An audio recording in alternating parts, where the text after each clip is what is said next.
Hey everybody, welcome to another one of my car reviews. Like I normally say in these videos, I like to talk about kind of smaller reviews, older movies, things that aren't new and coming out in theaters, not the Odyssey or other things like that, but other movies or series that I want to do. And I tend to find time in my day as I'm driving places. And so I like to do these reviews as I'm kind of going down the road. So thank you for hanging out with me today. Again, my name is Milrod. If you like the content, please like the video and subscribe to the channel if you want to see more of my reviews. So I posted to the YouTube channel a couple days ago that I was interested, in lieu of Supergirl and Superman last year, I thought, wouldn't it be cool if we did like a little retrospective on the DCEU, the DC Extended Universe, and go back and look at that kind of Snyderverse, so to speak, and how each of those movies were. Now, we kind of know the reviews, we know the Rotten Tomatoes, we know how people responded, but I wanted to watch them and kind of, get a sense of how the old guard was trying to do the DCU as we continue forward in the DCU today. Okay, so there's my intro. It was already too long, over a minute. So the first movie it's exciting to talk about is Man of Steel. I believe Man of Steel came out in 2013. Henry Cavill as Superman, Zack Snyder as the director. The first thing I'll say, it's so funny. I'm coming off watching all these Christopher Nolan movies, and you're probably getting sick of hearing about Christopher Nolan at this point. But been watching so many Christopher Nolan movies with time shifts, going forward in time, back in time, so on and so forth. And so I was watching Man of Steel to start this DCEU series, and I noticed a lot of flashbacks, a lot of storytelling that goes from Henry Cavill as Superman as an adult, to then when he was a kid, to then back to when he was adult, to then back to when he was a kid again. And I thought, well, holy crap, this reminds me a lot of a Christopher Nolan movie. And I said, that's kind of funny, And sure enough, after watching the movie, looking up the credits, guess who was a writer on the script of Man of Steel? Christopher Nolan. It turns out from my research that he wrote the script with another individual and then didn't want to do the movie and gave it to Zack Snyder. So we got the Zack Snyder version of Man of Steel using a Christopher Nolan story. And I think, if there is a criticism of Nolan, and I've said this in the past, his stories tend to be a bit convoluted. They tend to be pretty complicated. And they tend not to flow well in some cases, right? He cares a lot more about the visual and what's on screen sometimes than what's said. In fact, in some of his movies, you can't even hear the characters. And so, that was kind of the first vibe of Man of Steel.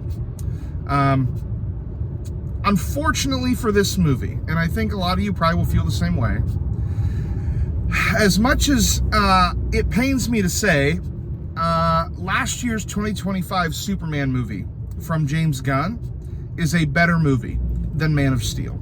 In almost every way, maybe save a couple. I think one good thing that the film has going for it is Christopher Nolan was just coming off of the Dark Knight trilogy, the Batman trilogy.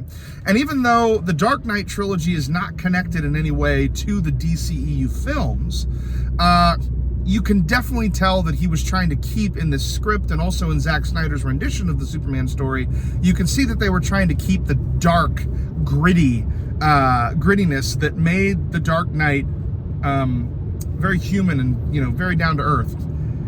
They tried to do that with Superman in Man of Steel. I love the Henry Cavill dark suit. I love that vibe. Now, true Superman fans probably would argue that that's not really Superman. That Superman is cheerful and bright and everything, and I understand that completely. And that's a criticism of the film that's valid, and the direction that Snyder and Nolan went with here. But that's one really good thing about the movie, is I thought Henry Cavill portrays Superman really well, and I love the kind of dark grit of the story.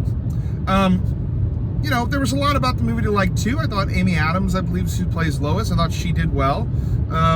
It was cool seeing kind of a more extended backstory of Superman and the Krypton story. But unfortunately, I think that's really all that the movie does better, maybe, than the James Gunn film. I think the James Gunn film, one thing that I criticized about it at the time was that it didn't really do enough intro to Superman for people who aren't as familiar with it.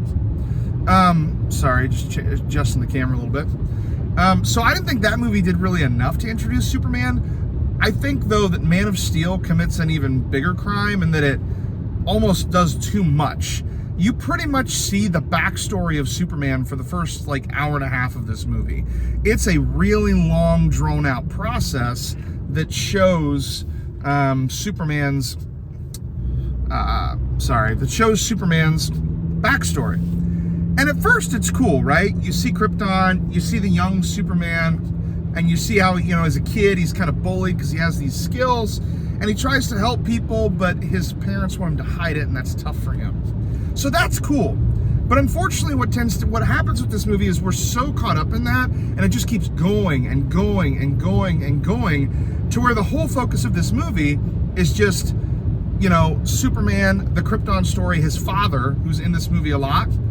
And then at the end of the movie, it's still about his origin, because the original enemy of his father is who he fights at the end, right? So the problem with this movie is it's very drawn out with the intro of Superman, and then it has that real big fight right at the end and the movie's over. I also felt like the love interest between Lois and Superman was a little bit undercooked. I didn't really believe that after only meeting for like 2 minutes twice that they would be kissing at the end of the movie. It just isn't really, like, I feel like that doesn't make, like, they didn't build that at all. Whereas in James Gunn's version of Superman, you do kind of see that tumultuous relationship building that's already there, right, between Superman and Lois Lane. So yeah, I think the central problem with Man of Steel, and I'll kind of end it here because it's a short review. The fundamental problem with Man of Steel is that it focuses far too much on Superman when he wasn't Superman, than Superman when he is Superman, and he really doesn't even get a sequel after it for us to see Superman as Superman alone, because we go right into Batman v Superman in the next movie. So, unfortunate. I think it was a great opportunity for them. I love the grittiness of it, but just didn't quite land. And the James Gunn Superman, as jokey and quirky as it is, which bugs me in a different way sometimes, I think is a far better movie and just overall does a better job here. So, scoring real quick at the end. My score, 0 to 5. Man of Steel for me, now it probably is going to be lower for some people. Man of Steel for me gets a 3 out of 5. It's a average movie. Okay, it's an average okay movie. Some people might even rank it a little bit lower, 2.5 to 2. I think it's better than that. I think Henry Cavill does a good job, and I like the grittiness, darkness of it.